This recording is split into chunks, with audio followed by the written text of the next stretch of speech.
रणरागिणी न्यूजमध्ये आपल्या सर्वांचे हार्दिक स्वागत। मुख्यमंत्री देवेंद्र फडणवीस यांच्या हस्ते पुणे शहर पोलीस आयुक्तालयाच्या विविध प्रकल्पांचे आज उद्घाटन झाले।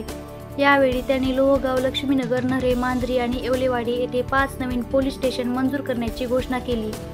यासाठी लागणाऱ्या 1000 नव्या मनुष्यबळालाही मान्यता दिली जाईल, अशी ग्वाही त्यांनी दिली। या कार्यक्रमात दृष्टी integrated command and control centre, अत्याधुनिक सीसीटीव्ही सर्व्हेलन्स प्रकल्प, ड्रोन, मोबाईल सर्व्हेलन्स व्हॅन आणि 5 आधुनिक नियंत्रण वाहने यांचा शुभारंभ करण्यात आला। बोपदेव घाटासह शहरातील 22 टेकड्यांवर तंत्रज्ञानाच्या सहाय्याने लक्ष ठेवण्याची यंत्रणा उभारली जाणार आहे। कृत्रिम बुद्धिमत्तेच्या माध्यमातून गुन्हे शोधणे, वाहतुकीवर नियंत्रण ठेवणे आणि गुन्हेगारीवर प्रभावी कारवाई करणे शक्य होणार आहे। मुख्यमंत्री म्हणाले की पुणे हे औद्योगिक व शैक्षणिकदृष्ट्या वेगाने वाढणारे शहर असून कायदा सुव्यवस्थेसाठी पोलीस दलाचे आधुनिकीकरण आवश्यक आहे। उपमुख्यमंत्री अजित पवार यांनी देखील पोलीस दलाला जिल्हा वार्षिक योजनेतून आणि जिल्हा नियोजन समितीमार्फत मोठा निधी दिल्याचे सांगितले।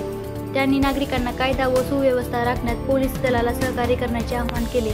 या प्रकल्पामुळे पुण्याची सुरक्षा व्यवस्था अधिक सक्षम व आधुनिक होणार असल्याचा विश्वास दोन्ही नेत्यांनी व्यक्त केला। अशाच ताज्या बातम्या पाहण्यासाठी आमचं YouTube channel Ranragini news like, share, subscribe करा।